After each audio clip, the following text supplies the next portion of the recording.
Hola, buenas tardes. Eh, Soy su nuevo profesor de Política y Ciudadanía. Voy a pasar a presentarme, voy a explicar por qué estoy acá, pero antes quiero proponer la forma en que vamos a trabajar a lo largo del año.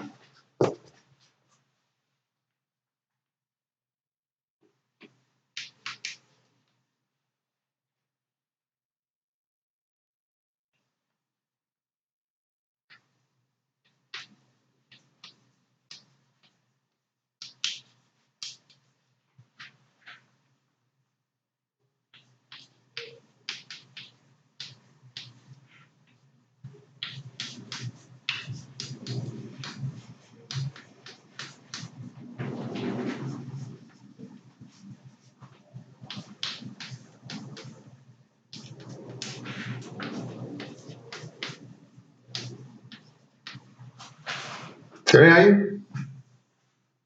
Bueno, si estuviéramos en un aula, yo les preguntaría si alguien me puede explicar qué es esta tabla que escribo en la pizarra.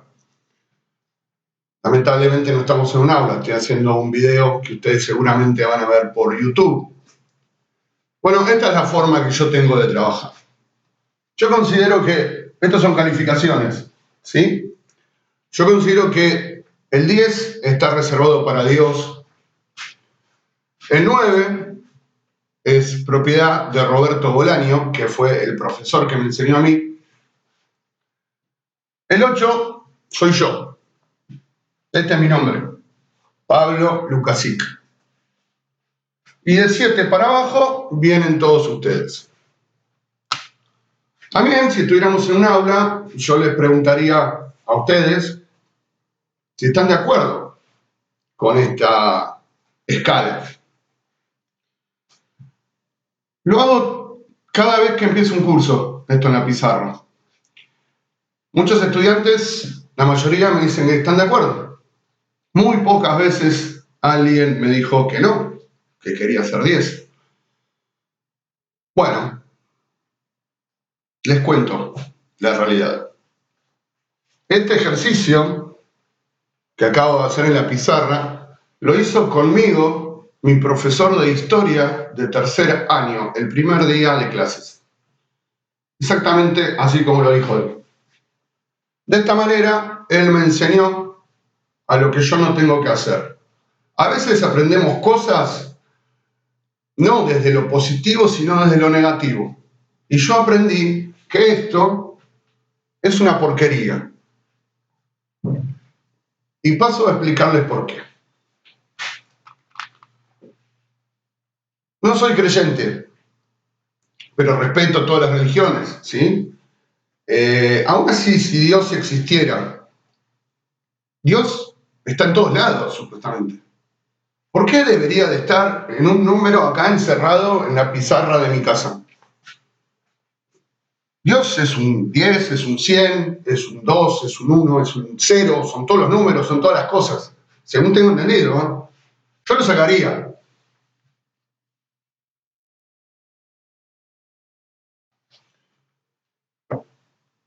Acabo de decir que fue mi profesor de historia el que me enseñó esta escala y que para mí es algo negativo, que no estoy de acuerdo con esto.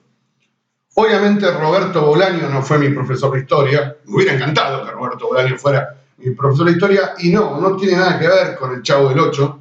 Roberto Bolaño es un escritor chileno que me gusta mucho y que bueno, lo considero una suerte de maestro mío, pero bueno, si me hubiera enseñado esta porquería, no se merecería un 9, yo lo sacaría también. Yo soy Pablo Lukasic, parece difícil el apellido, pero si lo separan así, se dan cuenta que esto es SC, diría acá, Sic, el hijo de Luca. Yo ya estuve en la primaria, en la secundaria, en la universidad, sigo estudiando, o sea, estuve en todos los números ya. Estuve en el 10, estuve en el 2, estuve en el 5, estuve en el 8 también. Y la verdad que si bien me van a calificar a fin de año el equipo directivo con una nota, yo en esta pizarra no tengo nada que hacer en la escala. ¿Me explico? Si bien considero que todos, ahora vamos a hablar un poco de eso, ¿no? Que todos enseñamos y aprendemos, de una manera yo vengo acá a brindar el contenido político de ciudadanía y, qué sé yo, no tendría por qué estar en una escala entre ustedes, ahí donde ustedes en realidad tienen que estar. No se debería salir también de acá.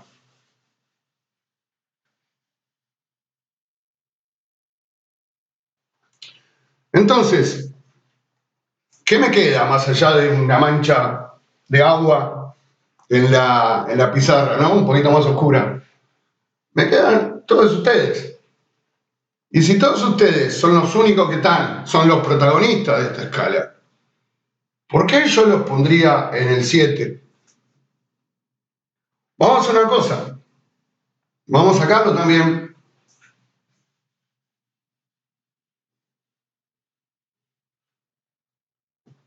Y lo vamos a poner acá.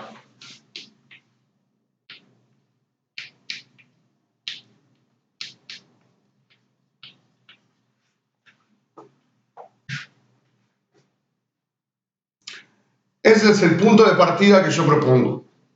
Yo creo que cada uno, cada una y cada uno de ustedes es un 10 de entrada.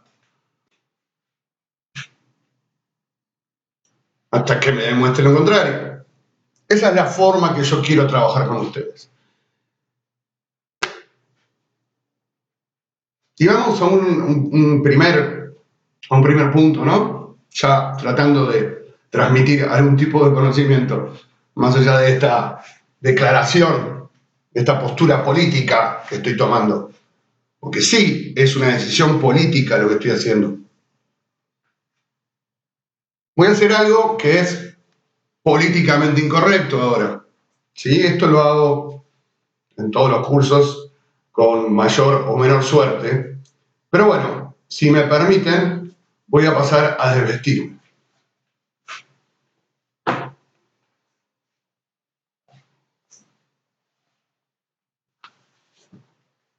Permiso, ¿no?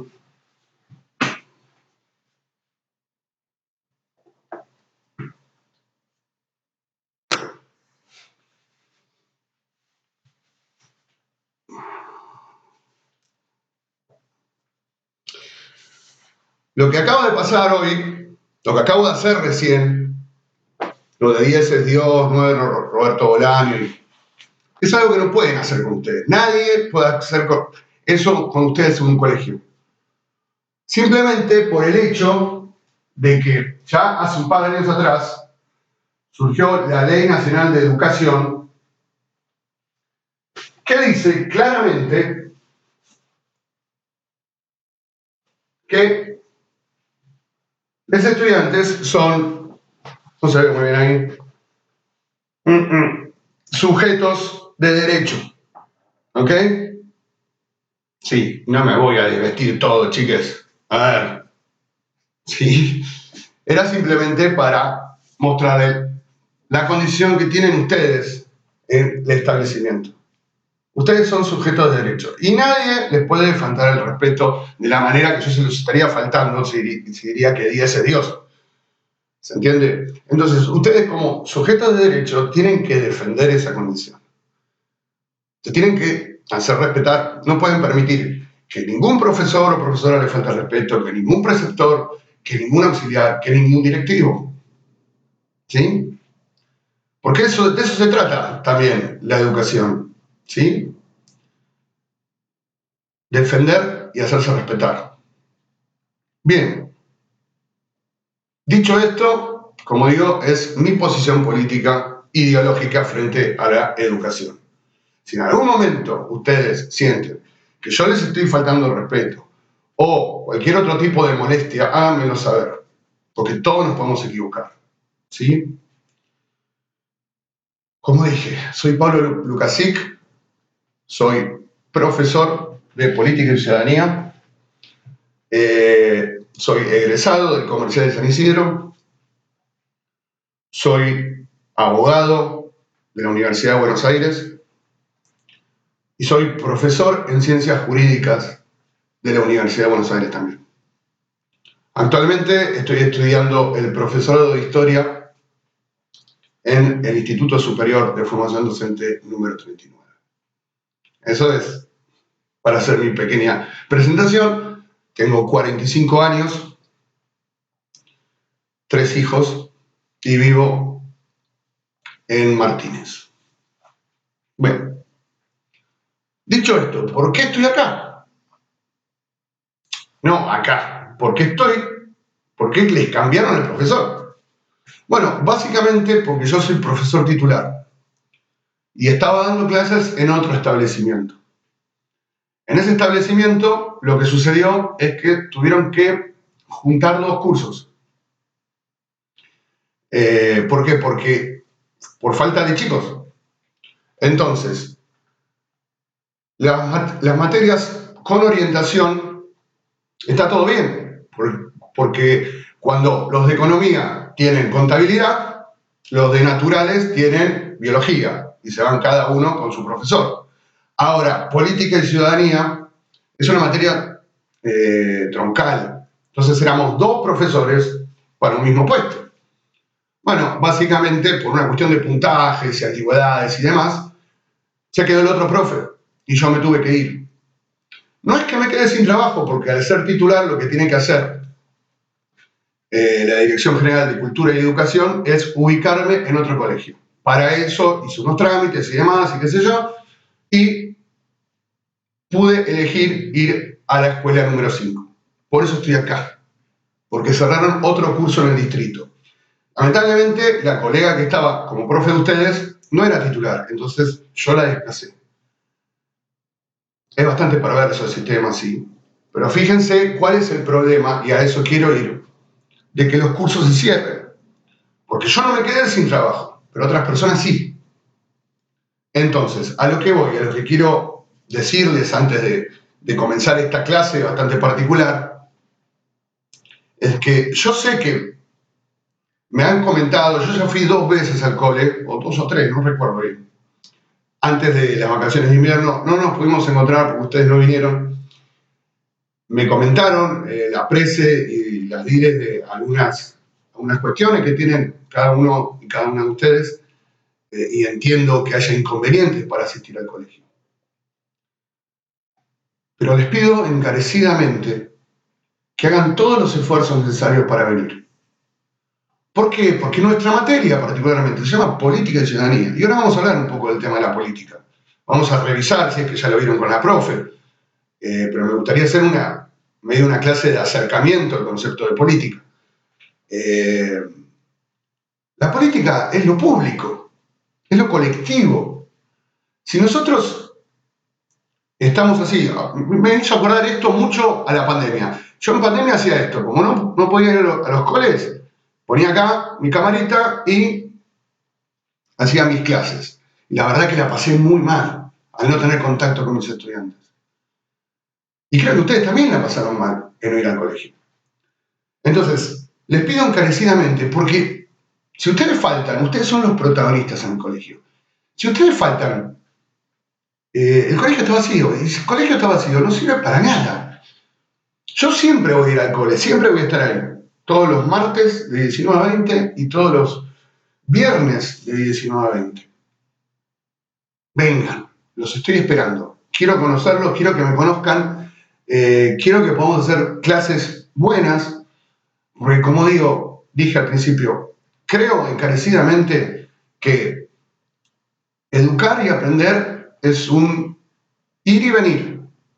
Yo quiero aprender de ustedes también, así como yo quiero enseñarles a ustedes. Y es un derecho que está inscrito en nuestra Constitución Nacional. Estamos ejerciendo un derecho constitucional. Entonces, hagamos todos los esfuerzos necesarios para estar en el colegio. Y aparte, por una cuestión de que, de nuestro lado hablo ahora, ¿no? Que si ustedes no vienen, los cursos se cierran. Y los cursos se cierran y se pierde trabajo. Y ya los docentes estamos bastante, como se dice, apedreados, ¿no? Con la situación económica y demás, y no estamos para estar perdiendo trabajo. Entonces, creo que ir al colegio genera toda una situación positiva. Porque por un lado podemos compartir un montón de cosas, podemos conocernos, podemos tener una relación personal y afectiva y también generar cuestiones políticas. Y ahora me quiero meter ahí en el tema de la política, ¿no? Disculpen si miro para abajo, pero tengo un relojito ahí para ir viendo el tiempo que voy manejando. Bueno, empecemos por el principio. ¿Qué es la política? Porque hoy en día también prendemos la tele, prendemos la radio, nos metemos en un sitio web de noticias y nos encontramos con que los políticos son todos unos corruptos, que la mala política, como dicen algunos, la casta, dicen otros, como que el político y la política es mal visto. Ahora, lo que no terminamos de entender, me parece, son dos conceptos distintos de política. Puede ser que la política partidaria de los partidos políticos esté infectada de corrupción y de malos hábitos, pero eso no es la política. Entonces, ¿qué es la política, profe? ¿Qué es la política? Bueno, la política básicamente es todo. ¿Cómo todo? Sí, es todo. Todo lo que es colectivo, todo lo que es público, es político. Seguramente alguna vez habrán escuchado la frase al colegio o a la universidad se va a estudiar y no a hacer política. O la estudiar es una acción política. Juntarnos en la escuela es una acción política.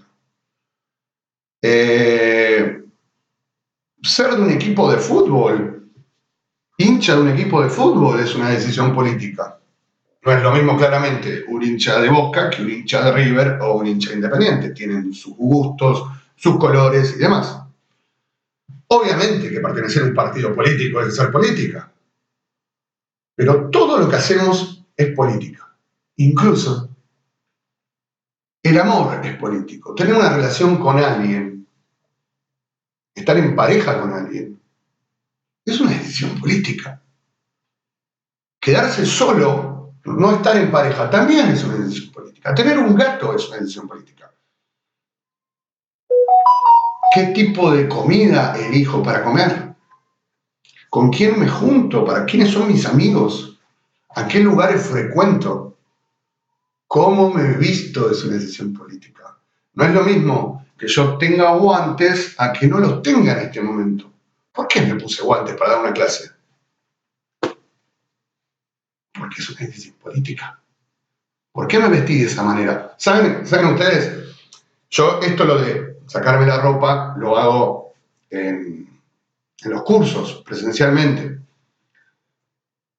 Y es un poco más impactante que lo que acabo de hacer porque yo me voy vestido de traje, con corbata y todo. De hecho, las dos veces que fui al cole me fui vestido así. Y bueno, el personal del colegio se debe pensar, este es un friki. Pero no me he visto todos los días de traje. Me he visto y abajo de la camisa llevo esta remera que se nota mejor. Dice, ustedes son sujetos de derecho. Entonces, los pibes medio como que se impresionan, ¿no? Cuando empiezo a vestir. Acá, bueno, estoy en mi casa, les cuento, esta es la cocina de mi casa donde tengo mi pizarrita. Disculpen un poco el tema de los cables. Ya lo voy a arreglar esto.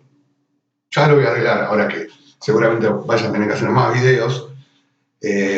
Igual, reitero, les exhorto especialmente a que vengan al cole. Con énfasis, quiero que comprendan eso. Bueno, acá la guitarra no es que vamos a tocar nada, pero está para sostener el cable nada más. Bien, estábamos diciendo que la política es todo. ¿Por qué? Porque en realidad, ¿de dónde surge el término política? Surge de, bueno, voy a borrar esto,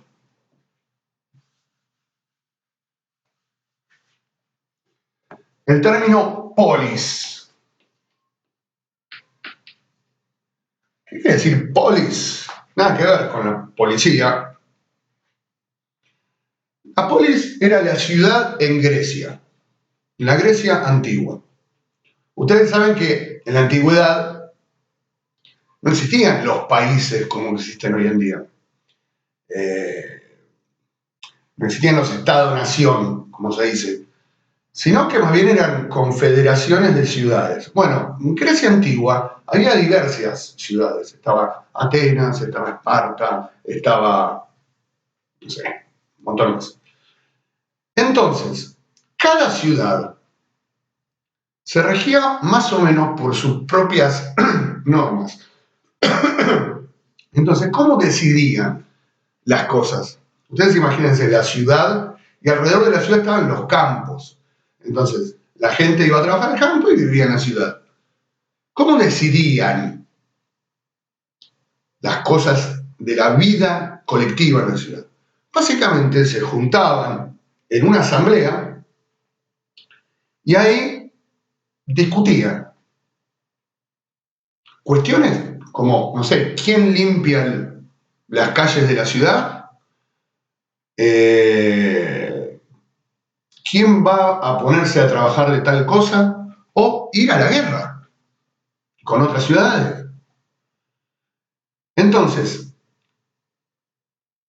esos hombres y mujeres que discutían en la asamblea, obviamente adultos y demás, eran denominados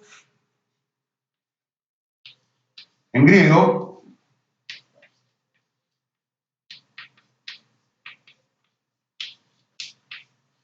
el sum politikon.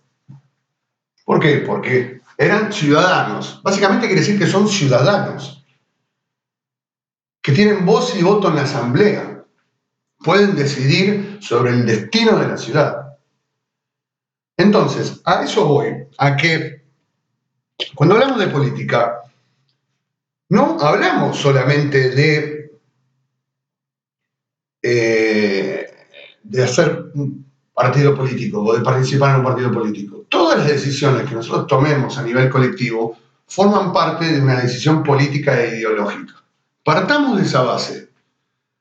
¿Sí? Y si queremos criticar a los políticos en el término vulgar, porque todos somos seres políticos, todos son politicones, todos tenemos derechos y tenemos obligaciones. Si queremos criticar a los partidos políticos, digamos eso, que la política partidaria es corrupta. Porque yo hago política y no soy corrupto. ¿Se entienden? Y defiendo la política, la acción política, porque es la única manera de transformar la realidad. Si queremos vivir en un... Miren, vamos a hacer toda la secuencia. ¿Queremos tener un colegio mejor? ¿Cómo es la forma de tener un colegio mejor? Y básicamente nos tenemos que organizar en acciones políticas. ¿De qué manera se organizan los estudiantes? En un centro de estudiantes. Entonces, pensemos un poco. ¿Podemos hacer la clase así, por Zoom, por YouTube? Lo hicimos durante 1 año y medio, cuando estuvo la pandemia. Pero ¿podemos tomar acciones políticas en un centro de estudiantes sin hacer una asamblea presencial en donde todos podamos alzar la mano y opinar? Es más difícil. Por eso lo presencial está bueno. Queremos tener un colegio mejor y tenemos que accionar políticamente en el centro de estudiantes. Queremos tener un barrio mejor y bueno, nos tenemos que organizar en organizaciones vecinales de último. Queremos tener una ciudad mejor y bueno, ahí ya se empieza a complicar porque se mete el Estado, ¿no? Con la política de Estado. A través de las elecciones, y ahí ya sí nos tenemos que meter en el aparato del Estado, a través de los partidos políticos, participar en un partido político, militar en un partido político y que gane las elecciones y que gobierne el municipio. Lo mismo para la provincia, lo mismo para el país. ¿Queremos tener un mundo mejor, un planeta mejor, en donde no haya contaminación, donde no se tire plástico, toda la cosa? Hay que hacer acciones políticas. Hay que tomar decisiones políticas. Y para poder tomar una decisión política hay que tener poder. ¿Cómo es esto del poder? Hablemos un poco del poder. No tenía programado esto de hablar del poder, pero hablemoslo. ¿Qué es el poder? Yo tengo determinado poder. En definitiva, el poder es la fuerza. No hay mucha historia, ¿no? Yo tengo determinada fuerza, puedo hacer determinadas cosas. Por ejemplo, les voy a dar un ejemplo para que entiendan. Yo vivo en planta alta. Tengo que bajar de mi casa un lavarropas. Yo tengo fuerza, pero no voy a poder hacerlo. No tengo el poder de poder transportar un lavarropas por la escalera. Ahora bien, si llamo a un amigo y le pido ayuda, ya tenemos más fuerza. ¿Se entiende? Lo vamos a poder, nos va a costar bastante, pero lo vamos a poder hacer. Ahora, si viene otro amigo y así. Entonces, cuando nos organizamos y nos juntamos, generamos más poder del que tenemos. No es lo mismo un centro de estudiantes en donde participen 3 estudiantes, un centro de estudiantes en donde participe todo el colegio, todos los estudiantes y las estudiantes del colegio, y tampoco es lo mismo un solo centro de estudiantes que varios centros de estudiantes de distintos colegios organizados. ¿Sabés cómo se va juntando el poder?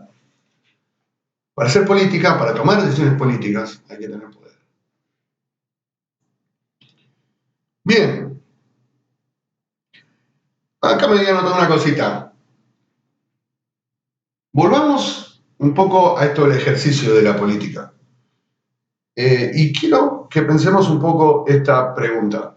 ¿Sí? Vamos a tratar de dar respuestas y quizás más adelante vamos a hacernos otras preguntas que no tengan una respuesta muy rápida y que las tengamos que reflexionar. Porque también, para nutrirse de ideas, hay que reflexionar. No es siempre todo ir, no, yo soy así y listo. Pensemos lo que estamos haciendo. ¿Sí? ¿Está todo permitido en la política? ¿Se puede hacer cualquier cosa? Pareciera que sí, pero también pareciera que no, si lo pensamos un poco. ¿Por qué? Porque hay una cuestión ética. ¿Qué es la ética? Y básicamente es lo que está bien y lo que está mal a nivel colectivo. Por ejemplo, ¿qué pensarían ustedes si yo diría, vamos a poner en nuestro país la pena de muerte? Algunos dirán que están a favor, otros dirán que están en contra, pero en definitiva, a ver, si nos vamos a la Constitución Nacional, es imposible poner la pena de muerte sin reformar la Constitución. ¿Se puede hacer? Se podría, pero no es una cuestión ética para nuestro pueblo, al menos para la mayoría del pueblo. Ahora bien, si yo me voy a Estados Unidos, por ejemplo, en muchos estados de Estados Unidos es válida la pena de muerte. Entonces, ¿vieron cómo cambia la ética? Ustedes van a decir, bueno, está bien. Pero otro ejemplo mucho más drástico. ¿Qué pensaría la mayoría de la gente? ¿No? Hablo siempre de la mayoría. La mayoría de la gente, si yo diría, vamos a poner leyes para discriminar a las mujeres. Y parecería que no es ético. Las mujeres no son iguales que los hombres. ¡Wow! Cuando todo está yendo hacia la igualdad real de mujeres y hombres. No podemos salir con eso porque no es éticamente correcto. Ahora bien, si yo me voy a los países árabes, por ejemplo, voy a encontrar que las mujeres son discriminadas y son consideradas que no son iguales a los hombres. ¿Vieron cómo cambia la ética? Y a nosotros nos parecería una locura que maten a una mujer a piedrazos, perdón, porque le fue infiel a su marido. Pero eso ocurre en el mundo. Para nosotros no es éticamente correcto. Para ellos sí. Quiero decir, ¿vale cualquier cosa? Y no. En principio no. ¿Por qué? Porque uno tiene sus propias ideas políticas. Y lo que va en contra de esas ideas políticas, en principio, a ver, puede haber una discusión política, pero si está muy distante la posición no es ético para mí. Por ejemplo, yo siempre lo digo, en la discusión política está bueno que haya diferentes voces y yo siempre podría discutir con alguien que no piense igual que yo, obviamente. Y a partir de eso, o cambiar mis ideas o seguir sosteniendo mis ideas. Ahora bien, yo ya no puedo discutir con alguien que es un violento o un discriminador.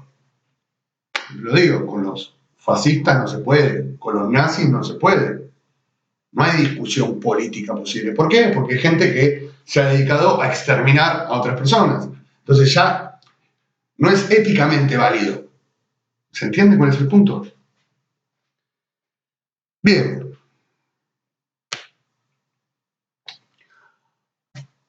No sé si voy a llegar. Bueno, sí, puede ser. Quiero hablarles ahora un poco de historia. A mí me gusta bastante la historia, por eso estoy estudiando. Permiso, me voy a poner porque tengo frío. Y quiero remontarme de vuelta a la antigua Grecia y hablar un poco de Sócrates, que fue para la filosofía occidental el padre de la filosofía. ¿Sí? Fue el primero que se empezó a hacer preguntas sobre el origen del mundo, por qué estamos acá, etcétera, etcétera, etcétera. Sócrates terminó su vida de manera trágica, porque Sócrates fue acusado por la polis, la asamblea de la polis, fue acusado de, ¿cómo se dice esto? No sé la palabra. De arruinarles la cabeza a los jóvenes, por decirlo de alguna manera. Con las ideas que tenía era como que Sócrates fue acusado de eso. Entonces la asamblea lo obligó a tomar dos alternativas. Antes no existían las cárceles. Lo obligaron a Sócrates a irse de la ciudad o suicidarse. A ver, lo obligaron a irse de la ciudad, no a suicidarse, pero no se podía quedar en la ciudad. Y hay un dicho muy antiguo que dice que para un ciudadano de la polis, estar fuera de la ciudad equivale a ser un dios o ser un animal. Porque la polis te constituye como ciudadano. Afuera de la polis, o sos un dios o sos un animal. Entonces, Sócrates, tan imbuido de esas ideas, ¿no? de pertenencia a la ciudad y obligado por la misma ciudad a irse, decide suicidarse tomando la cicuta, que era una planta que era venenosa. Yo tengo una teoría, ¿vieron cuando dicen tomaste el palo? La frase esa, yo creo que de alguna manera está relacionado con Sócrates, porque la cicuta era como una caña. Bueno, no sé, no me quiero por las ramas. Uno de los discípulos de Sócrates fue Platón. Y acá la cosa ya se empieza a complicar, ¿no? Platón, un gran filósofo, a mi criterio, yo soy platónico, su gran rival era Aristóteles, ¿no? Estaban ahí, entre muchos otros. Por eso mismo, también la asamblea lo que generaba era eso, el hecho de pensar las cosas y generar filosofía, explicar las cosas. Y Platón lo que hizo fue estudiar mucho a Sócrates y hacer su propia filosofía, evolucionar la filosofía socrática. Y cuando Sócrates quiso explicar el origen del mundo, o el origen de la realidad, mejor dicho, Sócrates decía que había dos mundos. El mundo de las cosas, Platón, el mundo de las cosas y el mundo de las ideas. O sea, que, ¿cómo explicarlo? Esta tiza que yo tengo en la mano está acá, pero también está en otro mundo, como tiza, en el mundo ideal. Es difícil entenderlo, pero ahí ya nace un concepto dialéctico.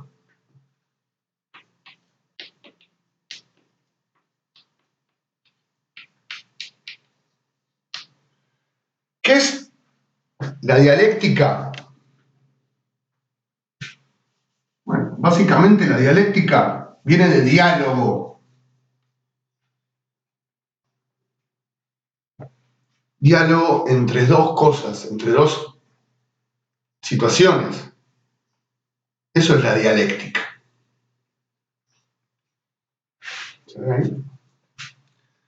Claramente, Platón lo que ya propone muy en la antigüedad es que hay dos cosas. El mundo de las cosas, lo material, y el mundo del material, de las ideas.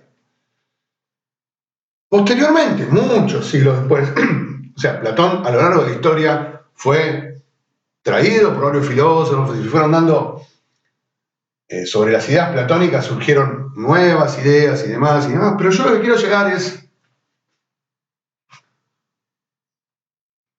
a la dialéctica histórica.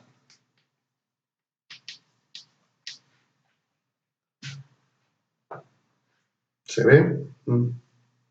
Más o menos. Ahora cuando se seque se va a ver mejor. Dialéctica histórica. Este concepto lo trae un filósofo alemán llamado Hegel.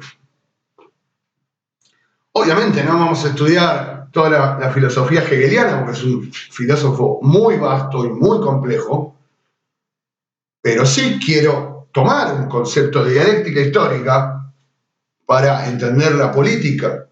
¿Cómo? Estoy tratando de bajar la filosofía a lo cotidiano, ¿sí? ¿Qué decía Hegel? Para plantearlo fácil, ¿no? Hegel dice que la historia, por eso se llama histórica la dialéctica, no se desarrolla en una línea que va siempre para adelante. ¿Vieron cuando, no sé si ustedes hicieron en el cole, en la materia de historia, dice, hacete una línea de tiempo, y vos haces una línea de tiempo y tirás, y pones los años y lo que fue pasando. Bueno, así es la concepción clásica de la historia, ¿no? Pasa una cosa, después pasa otra, después pasa otra, después pasa otra. Bueno, Hegel viene a revolucionar y decir, no, señores, la historia se maneja de otra manera. ¿Cómo se maneja la historia para Hegel? Hegel dice que hay una... Voy a escribir más fuerte a ver si... Perdón. Vamos a hacerlo en otro color, si no.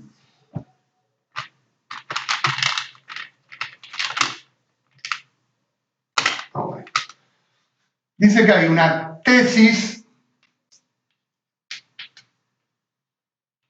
y hay una antítesis. ¿Se ve ahí? Sí, bien. Tesis y antítesis. ¿Qué es la tesis y qué es la antítesis? No sabemos. ¿Cómo no sabemos? No sabemos, porque lo importante acá entender es esto. Son dos cosas que están constantemente batallando entre ellas. La tesis es una cosa y la antítesis es otra. Son como si fueran dos vasos vacíos. Lo que pongamos en ese vaso nos va a dar un nivel de análisis histórico. Por ejemplo, si yo quiero contar la historia del curso de ustedes, voy a tratar de identificar un grupo de individuos, de personas, que tienen los mismos gustos, los mismos objetivos, las mismas condiciones, la misma edad. ¿Sí? Entonces, ¿a quién puedo juntar en ese grupo? Si estuviéramos presencialmente, lo charlaría con ustedes y ustedes me tirarían otras ideas, pero bueno, lo voy a decir yo. Y básicamente ustedes, los estudiantes, son un grupo homogéneo, ¿sí? Entonces vamos a ponerlo acá. Estudiantes.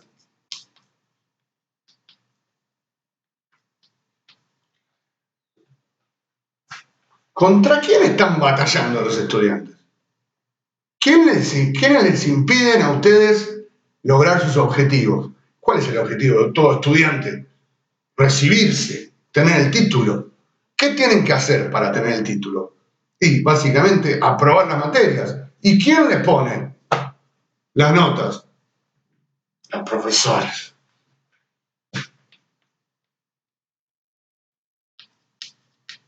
Obviamente que acá, a ver, esto en el medio hay un conflicto, hay una tensión. Obviamente que la tensión que podemos tener nosotros, ustedes como estudiantes y nosotros como profesores, no es una tensión de niveles zarpados, por decirlo mal y pronto. Todo lo contrario, los profesores, creo que la mayoría tratamos de ayudarlos a resolver ese conflicto. Al menos un buen profesor debería ser ese. Pero acá, después vamos a ver que si lleno con otras cosas, las tacitas, la tesis y la antítesis, es más complicado el conflicto. Bueno, ¿qué dice Hegel? Que estas dos partes van a estar luchando, entre comillas. Sí, a veces van a luchar, nosotros no vamos a luchar, pero tenemos un conflicto. Resolver la nota. ¿Qué va a pasar? A la larga va a haber una síntesis.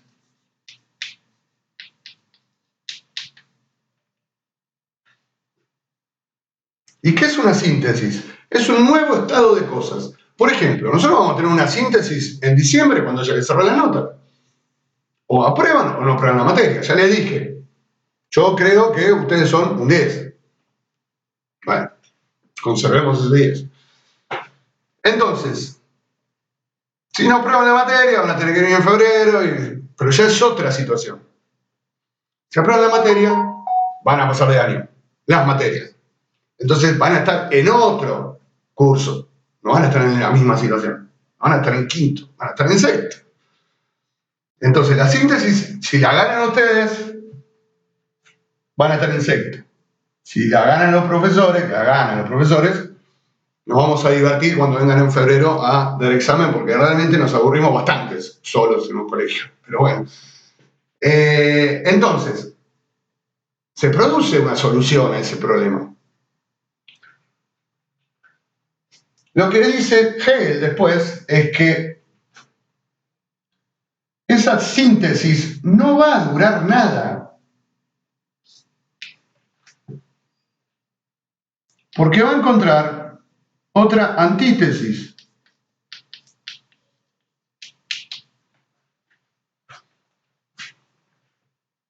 Y acá ya fue otra vez un conflicto. Por ejemplo, ustedes el año que viene, en sexto año, van a tener otros profesores. Van a tener otros acá. Y van a tener que lidiar con esa materia, conseguir la nota para poder recibirse. Y cuando se reciban,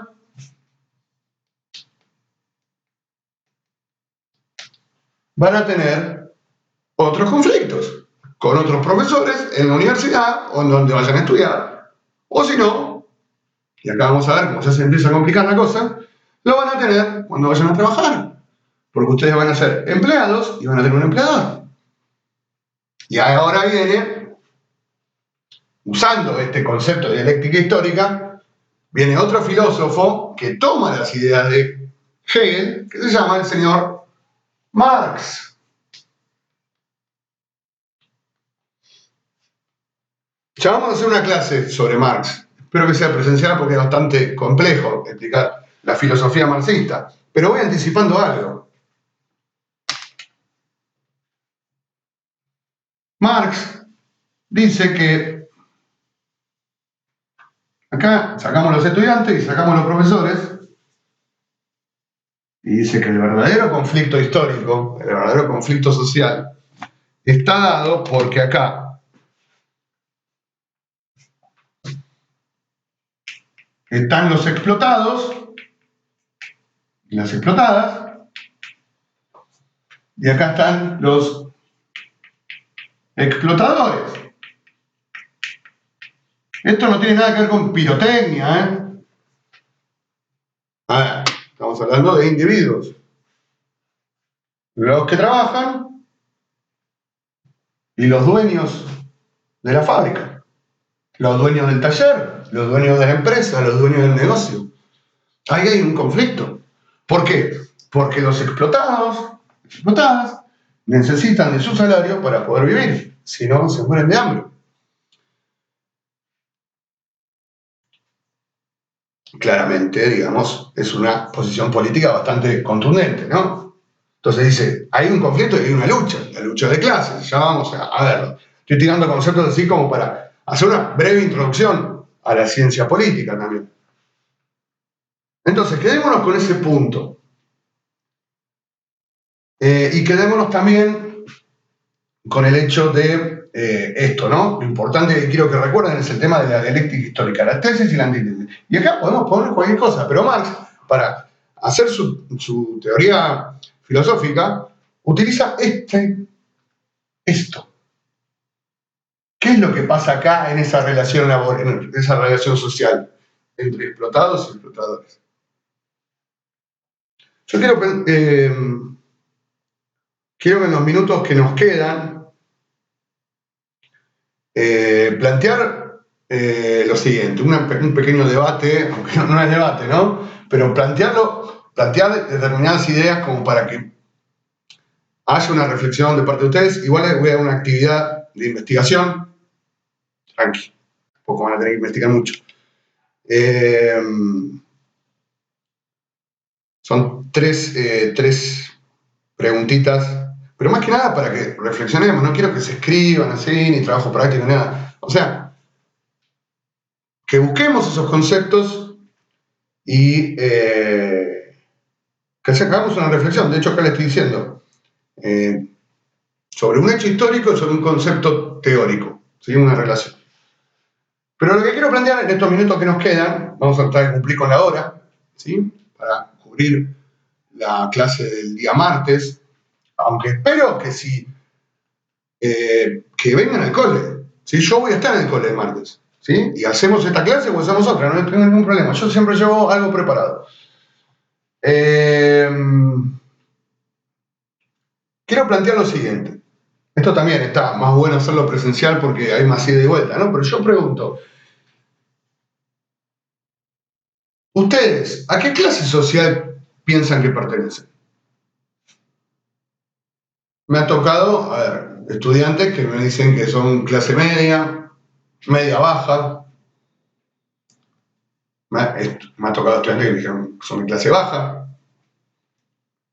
Pero es una cosa, ¿no? Porque según el sentido común, nosotros tenemos tres clases sociales y sus derivaciones, ¿no? Clase alta, clase media alta, clase media baja, clase baja, bajísima, no sé. Una escala social, bien. Ahora, tomando un poco el concepto de dialéctica histórica, yo lo que vengo, si ustedes me preguntan a mí, profe, ¿usted de qué clase social se considera? Y ¿qué le voy a responder? De clase media, media baja, qué sé yo. Pero vieron que no está muy claro eso. Porque yo me puedo considerar clase media baja, pero para otra persona soy clase media o incluso clase alta. Bueno, no importa. Le vengo ahora a proponer lo siguiente, y presten atención. La clase media no existe. Hay dos clases sociales. Volvamos a la dialéctica histórica, que están en constante conflicto. Tenemos la clase de los explotados y la clase de los explotadores. Tenemos a la clase trabajadora y a la clase dueña de los medios de producción, los que no trabajan. Yo no tengo mucha diferencia con una persona que vive en una casilla? Porque esa persona necesita trabajar para poder comer. Y yo también.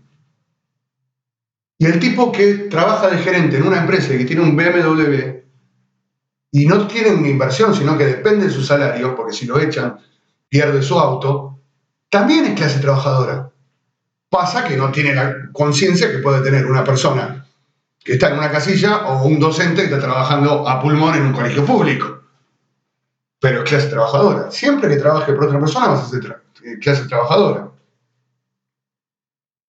Ah, no, pero yo no. No, yo trabajo por mi cuenta. Bueno, dejémoslo por otra clase eso, porque esos son los lumpenes. Un concepto más difícil de explicar. Y aparte no quiero hacer una clase de marxismo ahora en 15 minutos.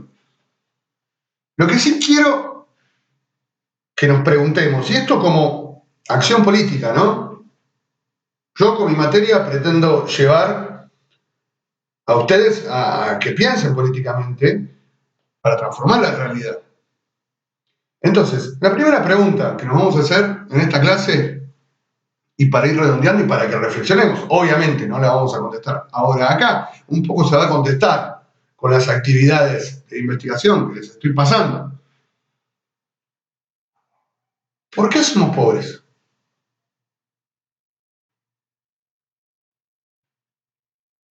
Es una pregunta filosófica, ¿eh? Y también muy real, porque la pobreza nos impacta. Ustedes me dirán, bueno, yo no soy pobre del todo, hay gente que es más pobre, está bien, pero si vamos a esto, ¿por qué no tenemos $1.000.000? Porque creo que nadie de los que estamos acá tiene $1.000.000, nadie que esté en el colegio tiene $1.000.000. $1.000.000. ¿Por qué? Y otros sí lo tienen.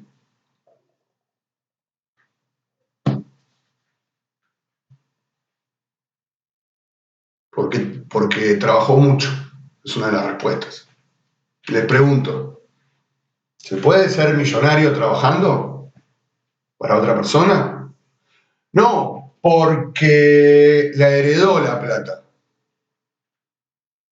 Bueno, la heredó del padre. ¿Y el padre dónde la sacó la plata?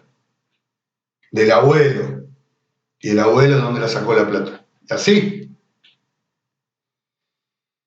Entonces, para que pensemos para la próxima clase, que espero que sea presencial, ¿sí? Así podemos discutir y tener una ida y vuelta, nos conocemos y demás. Pero para tener en cuenta la respuesta a esa pregunta, ¿por qué somos pobres? Tratar de dar una explicación a eso. ¿Por qué no somos ricos también, no? En la misma pregunta da vuelta. Para responder ese dilema, yo acá, después se los paso también en un Word, se los voy a pasar a la Prece, en un PDF, lo mismo. Miren lo que les estoy proponiendo. Investigar sobre el concepto marxista de acumulación originaria. Ustedes, lo voy a explicar, el concepto de acumulación originaria, la clase que viene posiblemente, o cuando abordemos más a fondo el marxismo, pero es un concepto que lo van a encontrar en internet, ¿sí? En Wikipedia. Lean, ya el mismo nombre dice, acumulación originaria, de origen, ¿no? ¿Qué? ¿Acumulación de qué? De la tarasca. Esa es la primera pregunta. La segunda pregunta que les estoy haciendo, y esto va más para lo de la historia, lo deberían haber estudiado con los profes de historia, dice, ¿qué fue la campaña del desierto en Argentina y cómo lo relacionarías con la acumulación originaria? O sea, ¿qué relación hay entre un hecho histórico como fue la campaña del desierto con el concepto marxista de acumulación originaria de la primera pregunta?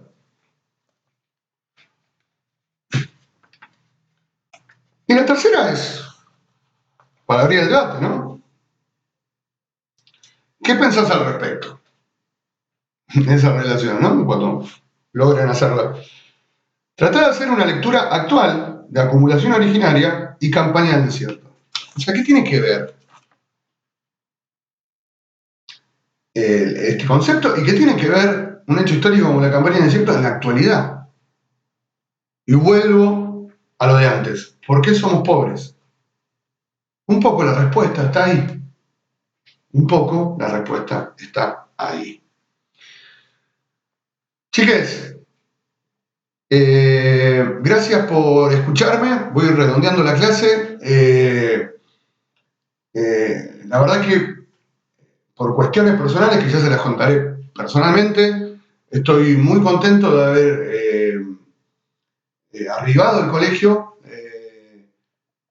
pero también estoy un poco triste porque no están ustedes. Y me gustaría tener el curso y compartir momentos con ustedes. Así que, como les dije al principio, les pido que en la medida de las posibilidades, sé que hay impedimentos que son muy complejos y demás, pero en la medida de las posibilidades hagan el esfuerzo y vengan. Yo les prometo que yo siempre voy a estar en el colegio, los días que me corresponde, ¿sí? Así podemos discutir, podemos debatir, podemos intercambiar ideas. Es muy difícil hacer una clase a distancia. Espero que les haya gustado, espero haber sido claro, espero que hayan aprendido algo nuevo. Y bueno, les dejo este pequeño trabajito como para que el jueves podamos hacerlo. Idealmente presencial. En caso de que sigan persistiendo los problemas para asistir, posiblemente en algún momento hagamos un Zoom. Mi idea no es trabajar con Zoom porque la verdad que en pandemia tuve la experiencia de que la verdad que la gente se conecta y no pasa nada. Ponen el mute y ya. Y que se corta y que no, que esto y lo otro. Yo prefiero hacer esta clase en la cual es una especie de clase teórica en la cual estoy tirando algunos conceptos, algunos temas. Ustedes lo pueden parar, lo pueden pausar, lo pueden ver más tarde, lo pueden retroceder y tienen una clase grabada, básicamente, con mi cara, pero bueno, y mi voz y todo. Pero espero que les sirva, que les haya gustado y espero que nos encontremos pronto en el colegio para compartir buenos momentos y buenas cosas. Nos estamos viendo, ¿sí? Gracias por haber escuchado.